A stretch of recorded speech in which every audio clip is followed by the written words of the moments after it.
Welcome to the Life After Sugar podcast, the podcast that's not just about sugar, but about your relationship with it and also with food and especially with yourself.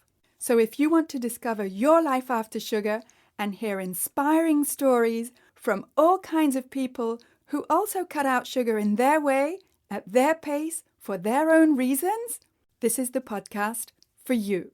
Because when you take away the sugar, you can finally discover the real sweetness in your life.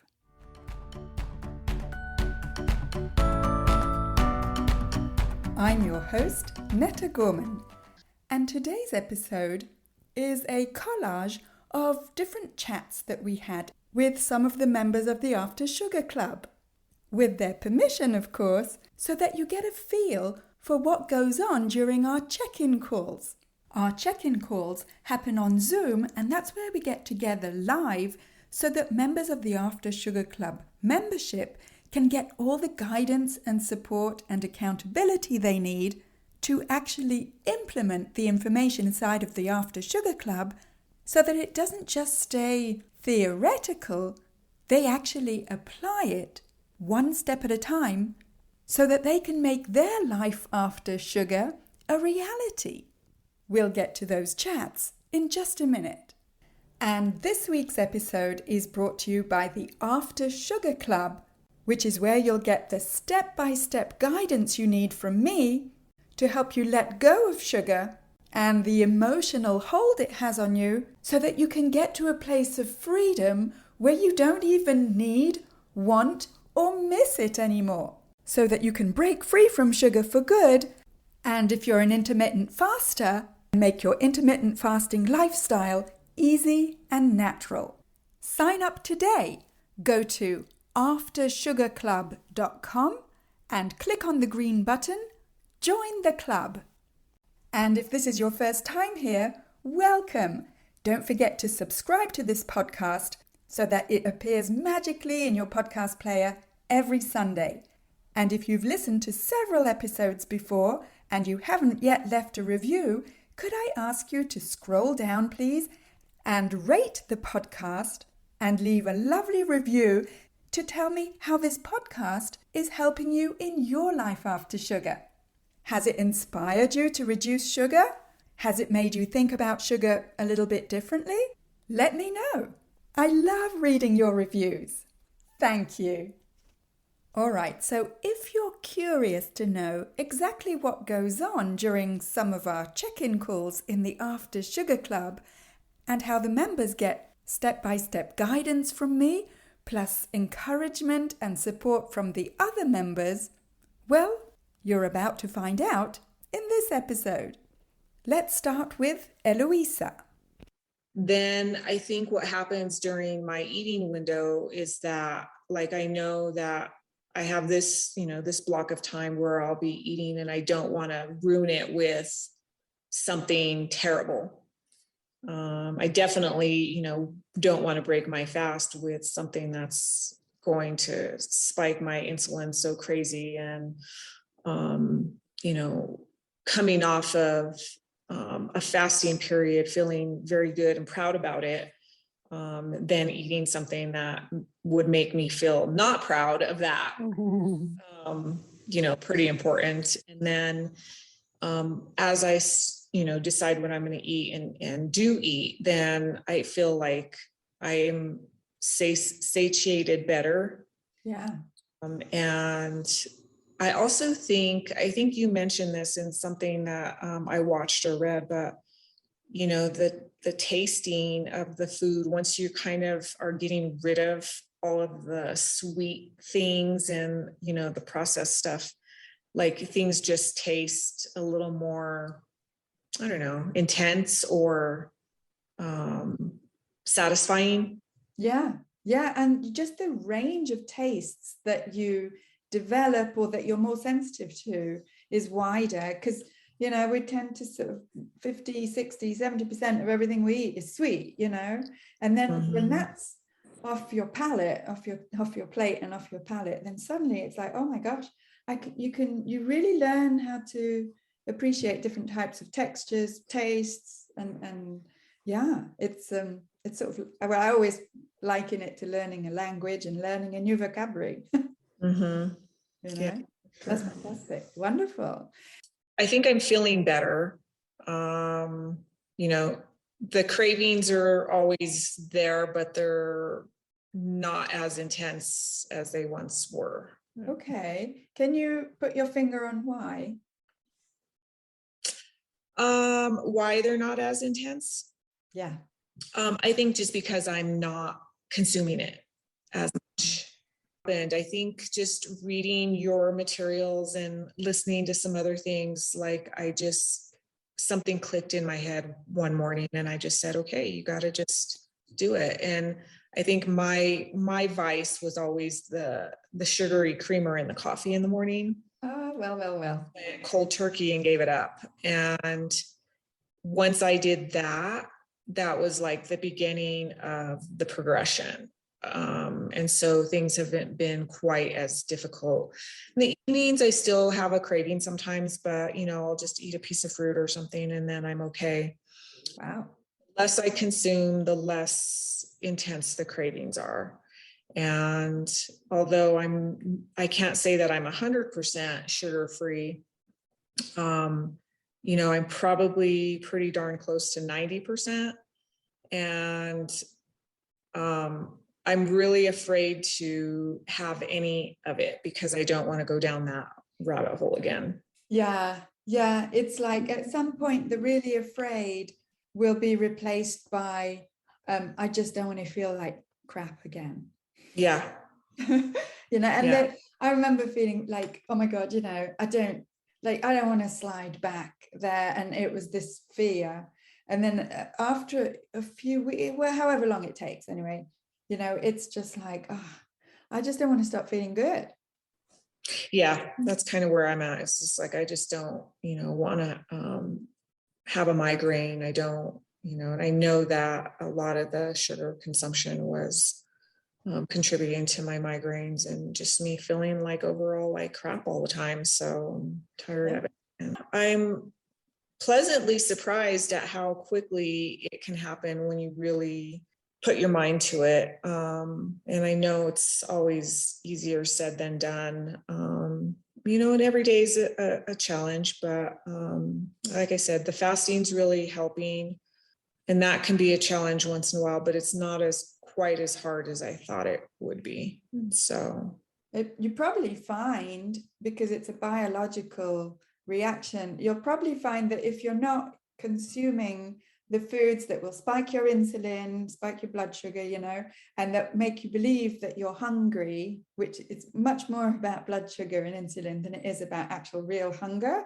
And you'll probably find that will help, with the fasting, because when people are spiking their blood sugar and spiking their insulin, they believe they're hungry.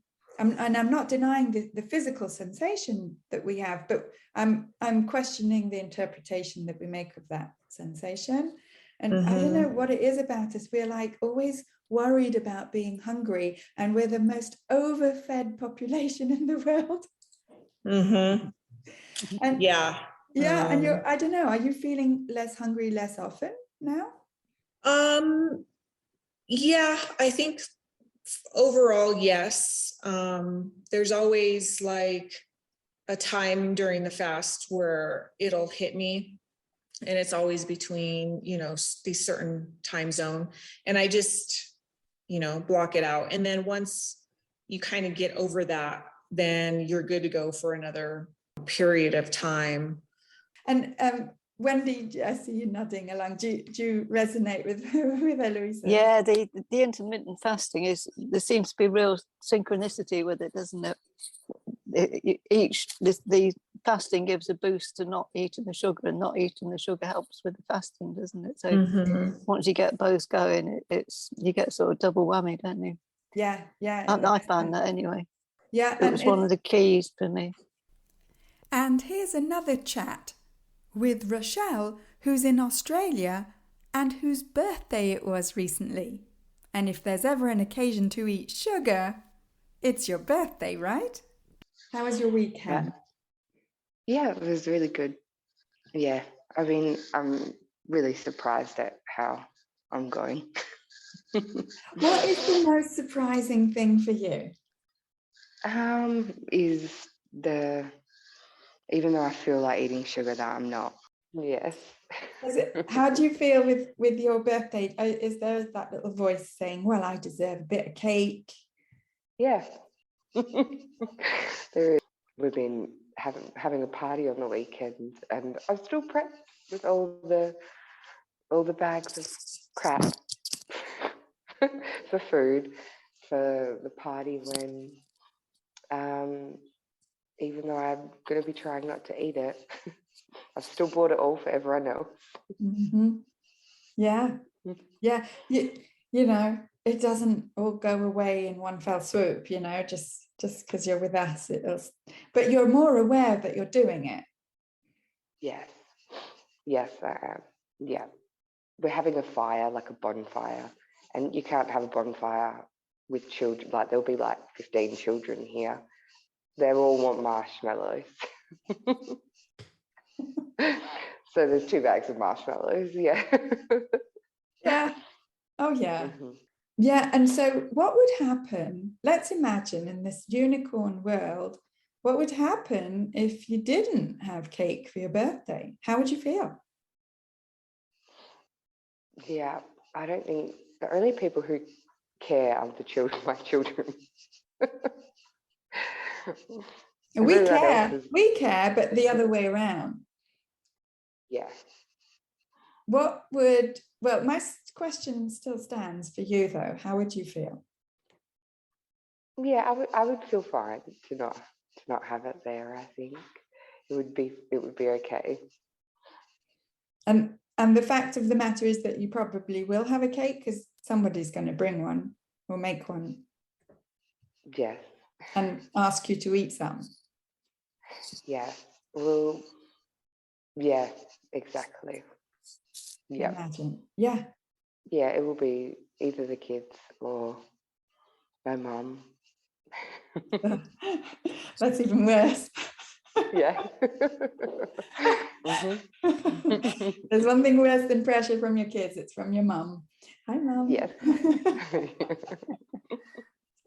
So, you know, there are ways for you to sort of prep for this. If only, you know, by telling us, you know, that now, yeah, there's going to be cake and I don't mind if I don't eat any, but I'm pretty sure that my kids and or my mum will put pressure on me. Mm-hmm. Yeah. And whether or not you actually put any in your mouth is sort of, for me at least, I think is immaterial because it's not about the food, the cake itself. It's about how you relate to not just the cake, but the situation. Mm-hmm. Yeah. Yeah. I'm just wondering whether Wendy or Debbie, you've had a situation like this, a birthday or some sort of situation where you sort of not gone with what's expected of you. How about you, Debbie? Have you had that? I know, you know, have you had that sort of, I don't know, social pressure? No, everyone that I know just accepts the way I am. I've got a couple of friends who are more old school and, you know, oh, you've got to eat something. You've got to. So, you know, if they put out a few nuts or whatever, so I'll eat that. But everyone knows not to put anything sweet in front of me. So I'm lucky. Yeah, well, lucky, but you made your own luck by actually communicating that to them over the, you know, it's like it didn't fall from the sky. And it's like, well, it's either you keep it in the closet and you make it into some sort of shameful, bizarre, you know, right? Or you come, you know, you put it in their face nicely and say, well, I'm not eating sugar or cake or whatever it is. And just thought you'd like to know. Yeah. With no other justification necessary. Most people don't care. What they don't care what you eat. What they care about is usually, I found, is feeling rejected. And that's the issue. Often that's the issue. You know, they will take your not eating fill in the blank cake or whatever as a rejection of their gesture of love. And so the conversation sort of, you know, if you're going to have a conversation about it, it's good to be aware that it's not so much a conversation about sugar or the food, but about them and how they and how you relate to each other. Then it takes yes, you're right. The few people that I have problems with is that's their way of, you know, showing love. That's the only way they know. And if anyone who comes into their house, they've got to give them, you know, straight away a million things. Yeah. And it's nothing to do with the actual food or the actual sugar or the actual anything. It's just part of who they are and how they make their social connections. Right. Yeah, food. And totally valid. You know, that there's nothing wrong with that. But it's good for us to know that that's going on under the surface. So Rochelle, you know, it's just like, not, you know, I can't tell you what to say to your mum or your kids, but you know, you've got a little exercise in the After Sugar Club about what to say to other people. If only to recognize what Debbie's talking about, that intention, that positive intention. They just want to show their love to you. And you know, one of the ways they know how to do that is by offering you cake on your birthday. I mean, you know, that's how we all grew up. Yes. So, you know, if you do decide not to eat any, it's, you know, it might be a good idea just to sort of prep how you can recognize that good intention and let them know you love them in various ways. Because I don't know if you can eat just 1 or 2 bites, can you? Oh, no. Can you repeat the question, Netta? I don't know. I don't understand the concept. Oh, no, like, I know, like, I will eat the whole tub of ice cream. If there's cake left over, I will finish the cake. Yeah. There's no, Yeah. I don't have a little stopping thing there. Yeah. No, we understand. Yeah. You know, again, no shame in that. That's just how our brains are wired. You know, one way is not better than the other. But now that you know that about yourself. So it just, I mean, if you step back a bit and look at it objectively, it seems a bit funny to, not funny, haha, but weird to celebrate your birthday by putting you on this slippery slope. Oh, yeah. And doing it to yourself, you know, no, I'm not judging you. I'm just saying, you know, we do it to ourselves sometimes. Oh, yeah. And I think the first time's the worst time, isn't it?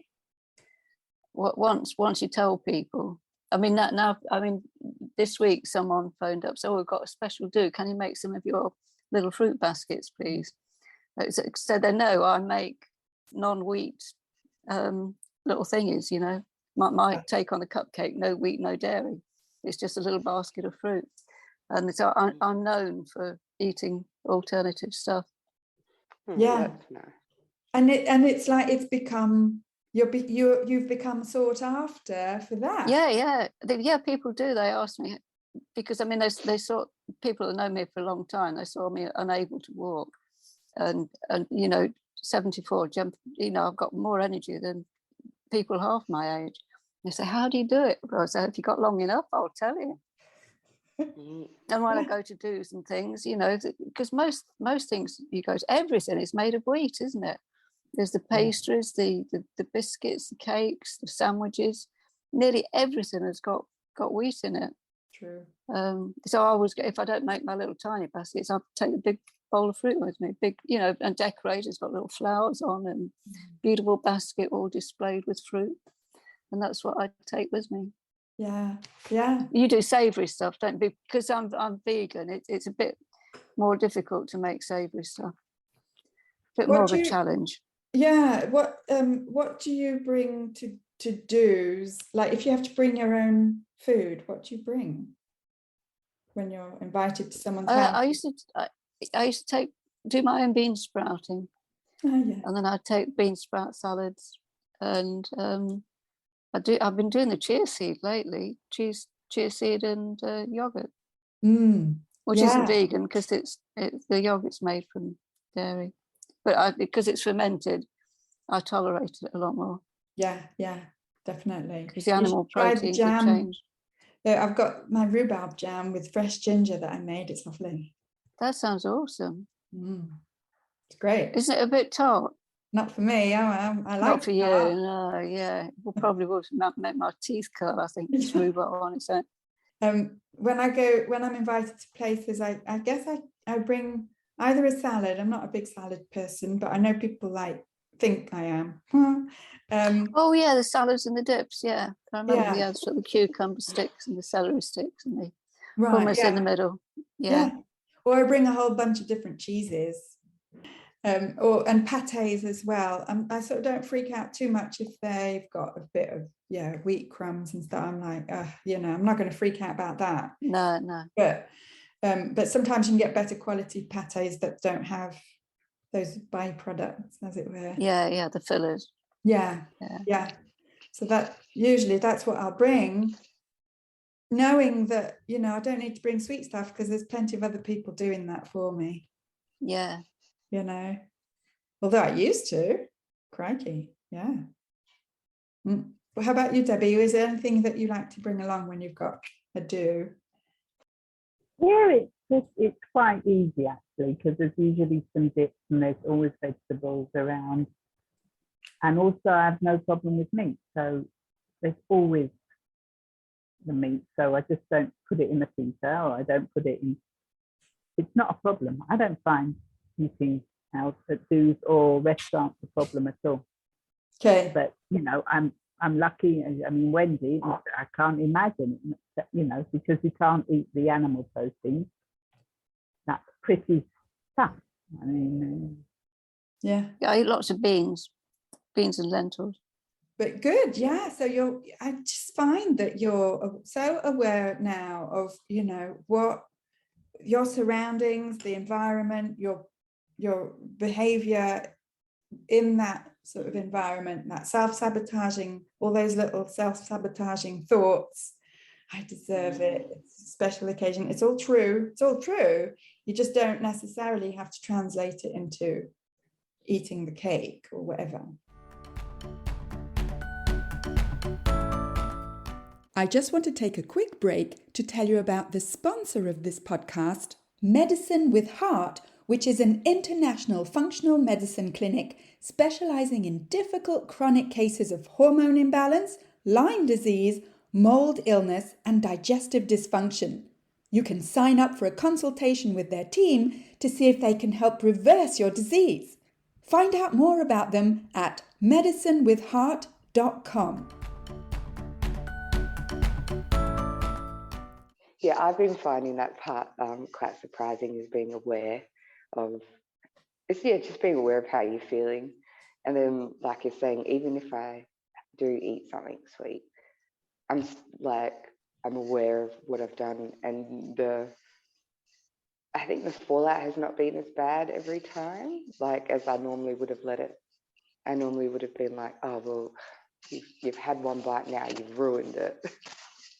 Yeah, I remember you saying that a while ago. Yeah. Yes, well, I had this streak of I don't know how many days, and now it's back to zero. I'm like, well, yeah, you don't have to do it in terms of streaks. Yes. Mm-hmm. Mm-hmm. And I think I blame the diet mentality for making us think we have to do it all perfectly, or it's completely shot, and we might as well just finish the ice cream. But it's like, this starting point, this premise of you've got to do it perfectly, otherwise, I mean, I don't know, what a way to live. Yes. So and also it's like I keep saying it's not necessarily about the food, it's your awareness. Or you've noticed this as well, I think, when Wendy and Debbie for Rochelle, your level of awareness has blossomed. And if only for that, the last few months or few weeks have been worth it, and really I don't think you can sustainably change what you eat in the absence of this awareness. Right? You can white knuckle it for a while, but as all the different diets have proved to us, it won't last. It's not about the food. So the Yeah. wanting to is still there, Yes. and it'll be there for a while. Spoiler alert. Yeah. And when you think it's gone, it'll come back and kick you in the bum. Yeah. Yeah. Yes. So some days I don't feel like sugar at all. And then other days, like even last night, I did, the, the kids were eating chocolate, like their grandma gave them chocolate and chips and stuff. And instead of, I suppose before I would have been like, oh, well, I'm just going to have some. I had a few chips, like crisps or whatever everyone calls them. And I was like, oh, okay, I'm done. And then I just had my regular dinner. And I think what's really getting me through the sugar cravings is like natural peanut butter. Fine. Yeah. That's what it takes. It's like, it could be far worse than that. Yeah. And I'm like, oh, when I feel like something sugary, I kind of have a spoonful of the natural peanut butter. So it's not sweet or anything, but it still feels like I'm eating something that's like, I suppose, a treat. Yeah. But it's just nuts. Yeah. Yeah. I mean, you could Yeah. eat the peanuts themselves, but the peanut butter, Yeah. there's something about them having been ground up that is sort of, special. Yeah, fine. I mean, what you are needing at that time, I think, is a treat, some kind of a treat. Everyone else seems to be having theirs, and you don't have your treat. Yeah. Yes. Yeah. The toddler in us is never very far away. No. And I have my family was always like, if you want something, you have to eat it now because it will not be there later. Because it's once it's in the kitchen, it's not yours anymore. Or it's in the fridge, it's not yours anymore. Someone else will eat it. Okay. Who actually said that to you when you were growing up? No one said it. It was just the general rule. The unwritten general rule. Yeah, if you put it in the fridge, Dad probably ate it, or your sister, or my sister, or one of my cousins. And we had our cousins living with us or staying with us really regularly. So there was always lots of people in the house. And if it got put in the fridge, someone was like, "Oh, thank you."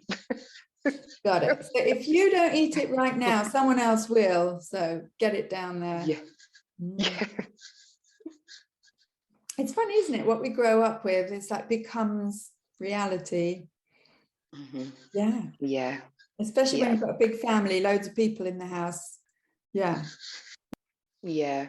And I think in a lot of your podcasts, you have you've said that people, you just do it at your own pace, and people have said like all the people you talk to have done it some way different, but still the same, but there's just little bits of differences, I suppose, in how they chose to do it. And I was like, yeah, the sweets, I've got to stop eating the sweets, but I'll try not to limit everything else. So that's why I'm like, if you want to have a handful of chips, then have a handful of chips. Because I think if I said no to all of it, then I'd be like, well, so I'm like, work on that first. Yeah. And then when I've got that under control. Very wise of you. Know thyself. Some people, I mean, I did it all at once, but I certainly didn't set out to do it that way, Yes. But some people are more comfortable like that, all or nothing, fine. And then some people, it works much better if you do one thing at a time, fine, whatever. Yes. And I think because I've tried to do it all before, and then I just have enough. I'm like, no, I want something. And then because I've had one thing of any of the things that I've said that I'm going to stop, I'm like, oh, well, I may as well eat all the other groups of it. Yeah, that's the effort mentality. Yes. Know it well. Yeah, which is why, I have all the guests showing that your way is the best way, and sometimes it takes a bit of help to find what your way is, bit of trial and error. But you seem to have found your way. Yeah. Yes. Yeah. There's a lot of help and inspiration from yourself and your podcast. That's what I'm here for. Yeah, it's like I sometimes feel, that's why I say it's not a diet, just to respond to your daughter, bless her. It's not a diet, Yeah. because I feel that diets have these external rules that they dump on us, right? Even like keto and whatnot, you know, that they Yeah. carry out, they go on about it's not a You're not diet, allowed to it's eat a carrots. lifestyle. Yeah. Yeah, you can't eat a carrot and you're telling me it's not a diet, it's a lifestyle. You know, it's just, you're just saying the words, but it doesn't mean that doesn't make them true, you know? Yes. And Yes. so it's like, well, what I don't like about diets, and I've tried a few, I found that I don't like being told what to do. I agree. Yeah. Yeah. Even if it's good for me, you know, I'm like, don't you tell me what. Even when I cut sugar, and then I was told you can start reintroducing it, and I was like, don't you tell me what to do. Yeah, I would choose. Yeah. Yeah.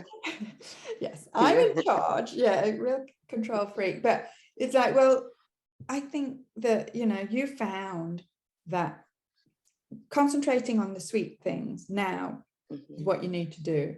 And, you know, if you're eating a few chips or crisps or whatever, and you're not binging on those, if you're I'm not. Yeah. you're not.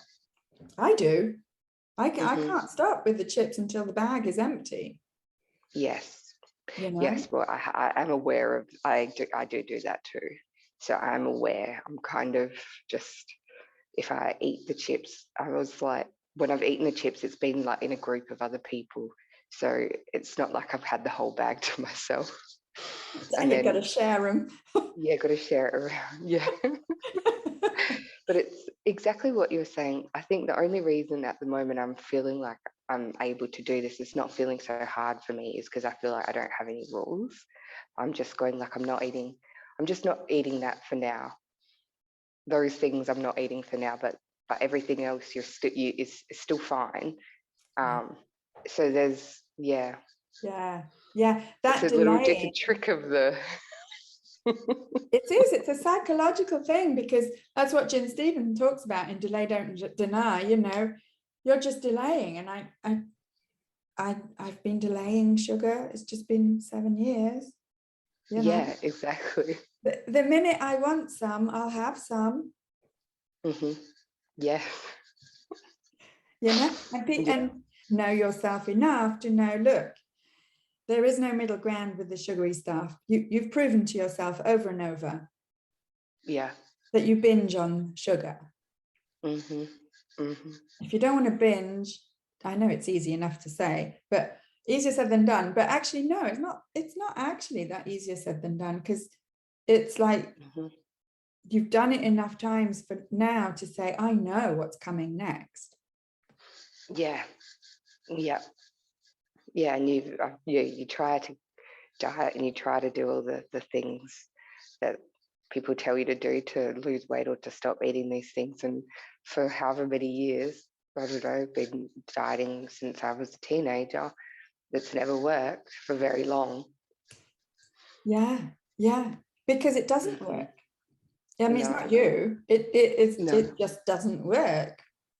Mostly because of the everything in moderation thing. Yes. Yeah. Or you can do Weight Watchers, but you can eat your points worth of sugar if you feel like it, and you've still succeeded. You got your points. Yeah.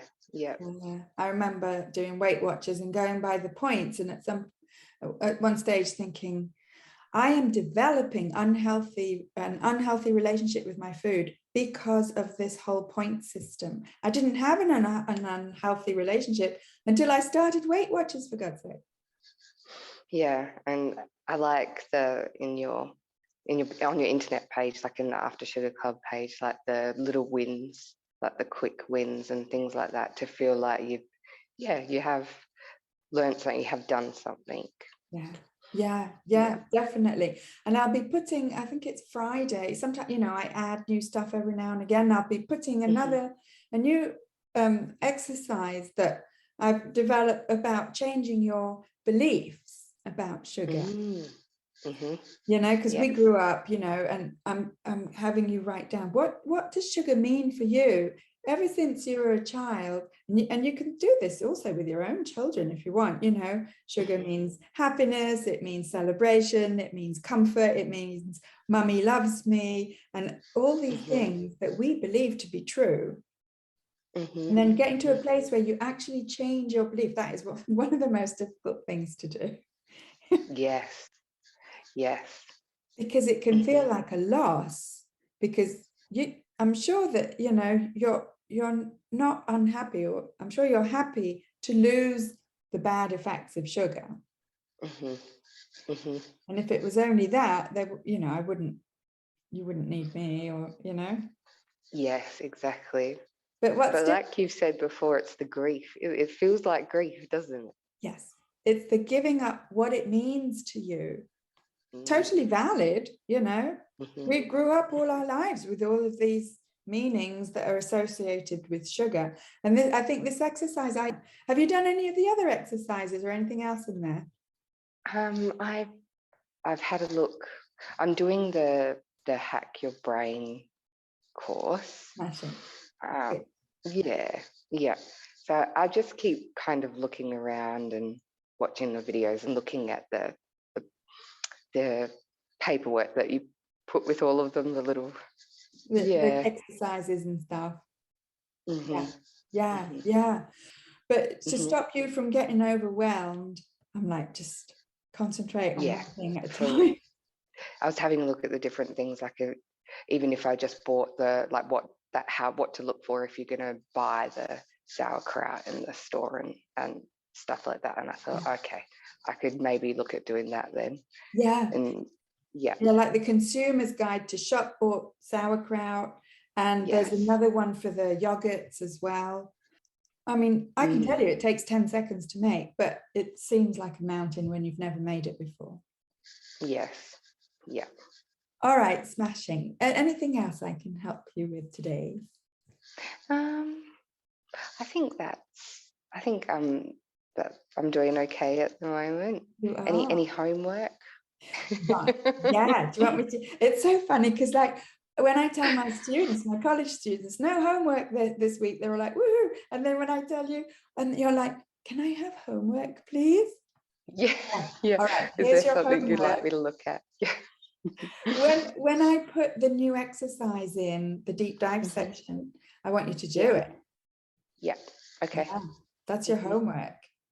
Yeah, I might put it in earlier, knowing that I know that you know that I know that. That it's going to be there. Yeah. I mean, when you go into the After Sugar Club, you've got like a new yellow button. You find that there, but it'll also be in the deep dive section. Yeah. Okay. Yeah. Yep. Great. Your homework. That would be good. You're doing great, Rochelle. You're doing great. Thanks. Bye. Bye.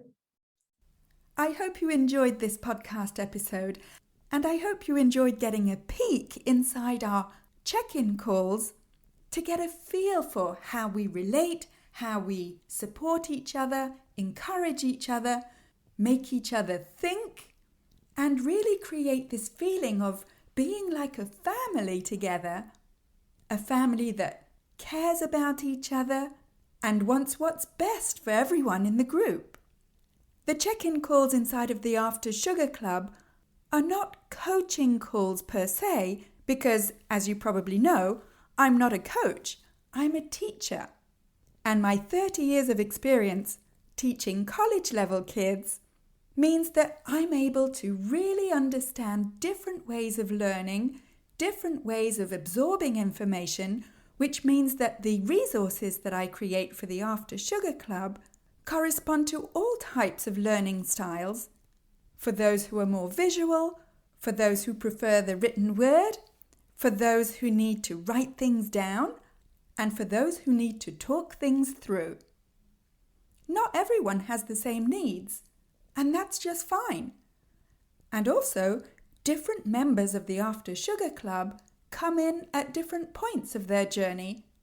Like, for example, Wendy, who you heard, has been eating healthily for dozens of years.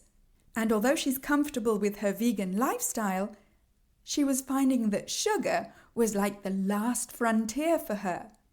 And Rochelle has another reality to cope with, which is having young kids and dealing with the social pressure. And Debbie, who you heard just briefly, well, she eats more keto style. And Eloisa, who you heard at the beginning of this podcast episode, is really making that connection between cutting sugar and making her intermittent fasting lifestyle so much easier.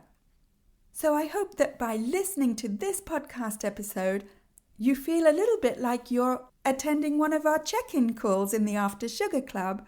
And if you're thinking about joining, to transform your relationship with sugar, with food, and with yourself, and get to a place where you don't need, want, or miss sugar anymore, join us now.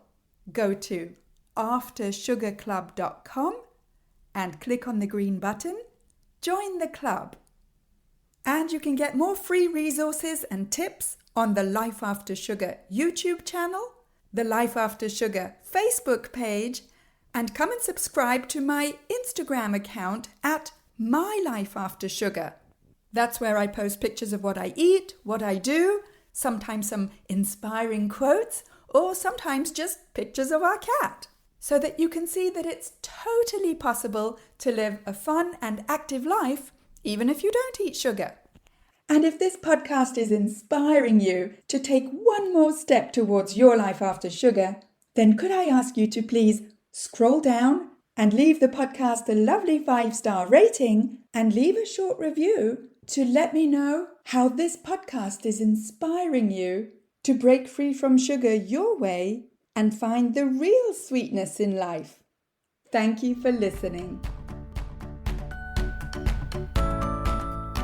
That's it for this week. Keep in touch and see you soon for another episode.